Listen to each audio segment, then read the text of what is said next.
Hello viewers, welcome back to my channel Sandipto's mom চ্যানেলে আরও একটা নতুন ভিডিওতে তোমাদের সবাইকে স্বাগত জানাই। তোমরা সবাই কেমন আছো? আশা করছি খুব ভালো আছো, আর আমিও খুব ভালো আছি। তো আজকে আমি তোমাদের জন্য নিরামিষ দিনের একটা নতুন রেসিপি নিয়ে চলে এসেছি। রেসিপিটা দেখে তোমরা কি বুঝতে পারছো কি বানিয়েছি? হ্যাঁ, তোমরা বুঝতে পেরে গেছো এতক্ষণ টাইটেল দেখে। আজকে আমি বানাচ্ছি সয়াবিনের মুইঠা। এই সয়াবিনের মুইঠা রেসিপিটা নিরামিষ দিনের জন্য একদম পারফেক্ট, আর খেতে খুবই সুন্দর হয়। তো চলো, প্রথমেই দেখো আমি সয়াবিনগুলোকে নিয়ে নিয়েছি, আর এবার গরম জলের মধ্যে সয়াবিনগুলো দিয়ে কিছুক্ষণ ফুটিয়ে নেব। ফুটিয়ে ভালো করে সিদ্ধ করে নেব। 4-5 মিনিট ফুটলেই সয়াবিনটা খুব ভালো করে সিদ্ধ হয়ে যায়। আর সিদ্ধ করে তারপর মুইঠাগুলো আমি কীভাবে তৈরি করি সেটা তোমরা দেখতে থাকো। আর যারা এখন আমার চ্যানেলটা সাবস্ক্রাইব করোনি, প্লিজ তারা চ্যানেলটা সাবস্ক্রাইব করে দিও। আর রেসিপি ভালো লাগলে লাইক, কমেন্ট আর শেয়ার করে দিও। আর ভিডিওটা প্রথম থেকে শেষ পর্যন্ত দেখতে থাকো। প্লিজ তোমরা কেউ স্কিপ করো না, স্কিপ করলে কিন্তু ঠিকভাবে বুঝতে পারবে না। দেখো, প্রথমে সিদ্ধ করে নিয়েছিলাম, তারপরে ঠান্ডা জলের মধ্যে ভালো করে সয়াবিনটা ধুয়ে নেব। সয়াবিনটা গরম জল থেকে তুলে আমি ঠান্ডা জলে দিয়ে দিয়েছি, আর খুব সুন্দর করে হাত দিয়ে পরিষ্কার করে ধুয়ে নিচ্ছি। নর্মালভাবে সয়াবিন আমরা তো প্রায়ই খেয়ে থাকি, তো এভাবে একবার মুইঠা করে সয়াবিনটা রান্না করে দেখবে, খেতে কিন্তু দারুণ লাগে। তো দেখো, আমি সয়াবিনগুলো খুব ভালো করে ধুয়ে খুব সুন্দর করে চিপে চিপে অন্য পাত্রে নিয়ে নিচ্ছি। সয়াবিনের জলটা চিপে নিয়ে দেখো আমি একটা কিমা টাইপের বানিয়ে নিয়েছি। একদম মিহি পেস্ট করলে সয়াবিনটা অতটা টেস্টি লাগবে না, এরকম কিমা টাইপের বানিয়ে নিয়েছি। তারপরে দিয়ে দিচ্ছি পরিমাণ মতো লবণ, হলুদ, আর দিয়ে দেবো জিরে গুঁড়ো, ধনে গুঁড়ো আর গরম মশলা। একদম বেসিক কিছু মশলা দিয়ে এই রান্নাটা আমি বানাবো। একটু আদা বাটা দিয়ে দিলাম, আর কিছুটা কাঁচা লঙ্কা কুচো। এখানে কাঁচা লঙ্কা বেটেও ব্যবহার করা যেতে পারে। তারপরে গ্রাইন্ডিংয়ের জন্য আমি দিয়ে দিচ্ছি বেসন। বেসনটা সয়াবিনের কতটা জল আছে তার উপর নির্ভর করবে। আমি এখানে 2 চামচ বেসন দিয়ে কিছুক্ষণ মেখে নেব খুব সুন্দর করে, ভালো করে। দেখো, আমি ভালো করে হাত দিয়ে চটকে চটকে মেখে নিচ্ছি। আর তারপর আমার মনে হচ্ছিল যে একটু জল থেকে গেছে, তো আমি সেই জন্য আরও কিছুটা বেসন অ্যাড করেছিলাম। বেসনের বদলে এখানে ময়দাও ব্যবহার করা যেতে পারে, তবে বেসন দিলেই খেতে বেশি ভালো হয়। এবারেই জিনিসটা খুব ভালো হবে, পুরো মানে সব কিছু একসঙ্গে ভালো করে মিক্স হবে। তো আমি খুব ভালো করে হাত দিয়ে মেখে নিচ্ছি।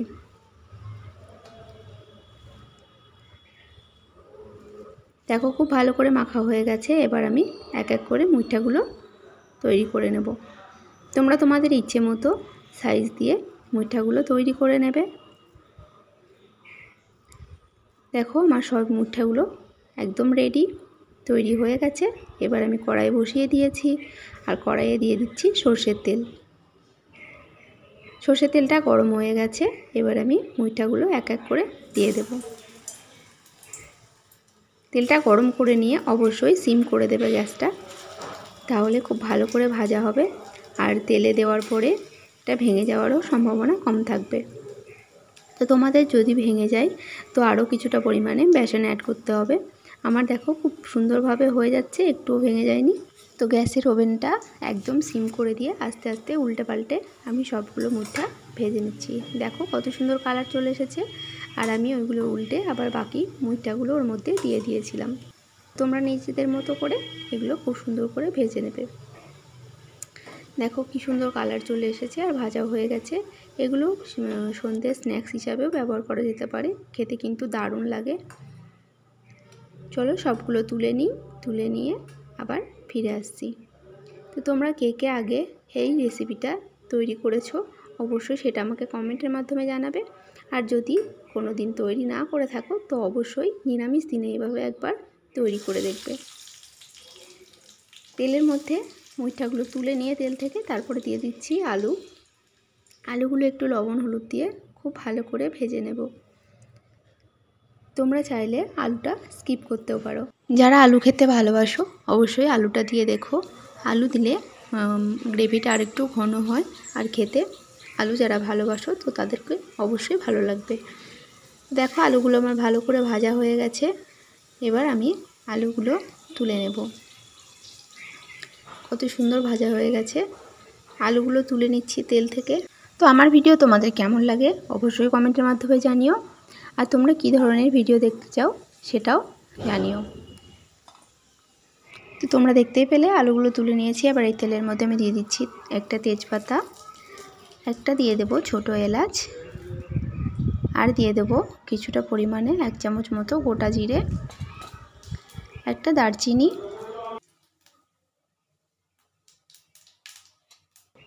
মশলাটা একটু ভালো করে ভেজে নেব। তারপরে দিয়ে দেব একটা টমেটো। এখানে আমি একটা মিডিয়াম সাইজের টমেটো ব্যবহার করেছি। টমেটোটা ভালো করে ভাজা হয়ে গেলে পরে একটু নরম হয়ে আসলে টমেটোর কাঁচা গন্ধ ছেড়ে দিলে তারপরে আমি এখানে বাকি মশলাগুলো অ্যাড করব। এই রান্নাটাতে আমি একদম বেসিক নর্মাল মশলা দিয়ে তৈরি করেছি। তো বাড়িতে থাকা একদম ঘরোয়া উপকরণ যেগুলো সবার বাড়িতে থাকে সেই সব কিছু দিয়েই তৈরি করেছি। এখানে আমি কিছুটা পরিমাণে আদা আর কাঁচা লঙ্কা বাটা দিয়ে দিলাম। এবার আদা কাঁচা লঙ্কাটা টমেটো আর বাকি মশলার সঙ্গে খুব ভালো করে ভেজে নিচ্ছি। দেখো কালারটা কত সুন্দর এসেছে। তো তোমরা চাইলে এখানে কাশ্মীরি রেড চিলি পাউডারও ইউজ করতে পারো, কিন্তু আমি সেটা করিনি। যাই হোক তোমরা চাইলে করতেই পারো, কালারটা আরও সুন্দর আসবে। দেখতেই পাচ্ছ কতটা সুন্দর করে ভাজা হয়ে গেছে, টমেটোটা পুরো নরম হয়ে গেছে। আর আমি দিয়ে দিলাম একটু চিনি। চিনিটা নিরামিষ রান্নাতে অবশ্যই ব্যবহার করবে। আর দিয়ে দিলাম সামান্য একটু হিং। হিং দিলে নিরামিষ রান্নাতে একটু ভালোই লাগে, তো সেই জন্য আমি দিয়ে দিলাম একদম সামান্য পরিমাণে হিং। হিং ব্যবহার না করলেও কোনো অসুবিধা নেই, তোমরা স্কিপ করতেই পারো। তারপরে দিয়ে দিলাম ধনে গুঁড়ো, আর দিয়ে দিচ্ছি জিরে গুঁড়ো, পরিমাণ মতো লবণ, আর দিয়ে দেব পরিমাণ মতো হলুদ গুঁড়ো। মশলা কষানোর সময় আর গুঁড়ো মশলা দেওয়ার সময় অবশ্যই গ্যাসের ওভেনটা সিম করে রাখতে হবে, তাহলে গুঁড়ো মশলাগুলো পুড়ে যাবার ভয় থাকে না। বা তোমরা বাটিতে গুঁড়ো মশলাগুলো একসঙ্গে গুলে নিয়ে তারপরেও এর মধ্যে অ্যাড করতে পারো। দেখো আমি খুব ভালো করে এটা কষিয়ে নিচ্ছি, আর কষিয়ে নিয়ে তারপরে আমি এর মধ্যে আলুগুলো দিয়ে দেব। দেখো খুব সুন্দর তেল ছেড়ে দিয়েছে। আমি এবারে আলুগুলো দিয়ে দেব। আলুগুলো দিয়ে আরও কিছুক্ষণ ভালো করে নাড়াচাড়া করে কষিয়ে নেব।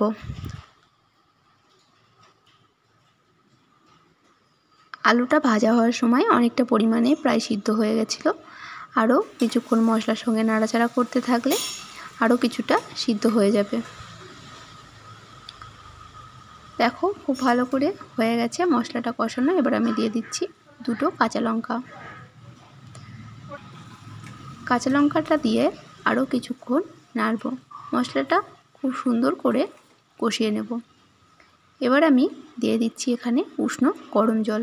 তো আমি এখানে উষ্ণ গরম জলই ব্যবহার করলাম। পরিমাণ মতো একটু বেশি জল দিতে হবে, কেন কি সয়াবিনে অনেকটাই জল টেনে নেবে। দেখো পরিমাণ মতো জল দেওয়া হয়ে গেছে। আর লবণ হলুদ আমি যেহেতু আগেই দিয়ে দিয়েছিলাম, তো তোমরা আরেকবার চেক করে নেবে। আমার লবণটা ঠিকই ছিল পরিমাণটা, তো আর লবণ আমি দিইনি। এবারে দেখো ঝোলটা ফুটে গেছে আর আলুগুলো প্রায় সিদ্ধ হয়ে গেছে।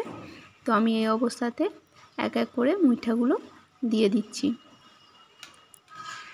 দেখো আমি সব মুইঠাগুলো দেব না, কয়েকটা রেখে দিয়েছি। এবারে সব মুইঠাগুলো দিয়ে দিয়ে আমি ভালো করে ঝোলের মধ্যে ডুবিয়ে দেব। ঢাকা দিয়ে কিছুক্ষণ এটা সিদ্ধ হতে দেব, আর তারপরে আমি ফিরে আসছি।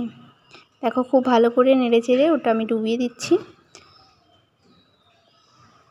যাতে ঝোলটা ওর মধ্যে আর মশলাগুলো খুব ভালো করে ঢুকে যায়। এই পর্যায়ে দেখো পুরো হয়ে গেছে রেডি আমার রান্নাটা। এবার আমি দিয়ে দিলাম গরম মশলা, আর দিয়ে দেবো সামান্য একটু ঘি। গরম মশলা দিয়ে কিছুক্ষণ ঢাকা দিয়ে তারপরে নামিয়ে নিলেই রেডি হয়ে যাবে আজকে সয়াবিনের মুঠা। আজকের রেসিপিটা অবশ্যই ভালো লাগবে। নিরামিষ দিনে সবাই অবশ্যই একবার ট্রাই করবে। আর যদি কাউকে না বলে দেওয়া হয় এটা কী রান্না, তো অনেকেই বুঝতে পারবে না এটা কী রান্না হয়েছে। দেখতে যেরকম সুন্দর, খেতেও দুর্দান্ত হয়েছিল। আমি যেহেতু ভয়েসটা পরে দিচ্ছি, তো সেই জন্য তোমাদেরকে বলতে পারছি। একবার খেলে বারবার খেতে ইচ্ছে করবে। আর নিরামিষ দিনে কোনো গেস্ট আসলে শুধু পনির ছাড়া এইভাবে সয়াবিন রান্না করে দিলেও খুবই প্রশংসা করবে। দেখো কালারটাও খুব সুন্দর এসেছিল, আর ঝোলটা পুরো ঘন ঘন হয়ে গেছিলো। এভাবে রান্না করে সাদা ভাত, রুটি, পরোটা যা কিছুর সঙ্গে খুবই ভালো লাগবে খেতে। তো চলো আজকে তোমাদের আমার লাঞ্চ মেনুটা শেয়ার করছি। দেখো ছিল সাদা ভাত, তারপর দুটো মুইঠা ভাজা, বেগুন ভাজা, আর ছিল শুক্তো, আর ছিল যে তরকারিটা বানালাম, আর তারপর ছিল আম। তো তোমরা সবাই ভালো থেকো, সুস্থ থেকো। আজকের মতো টাটা।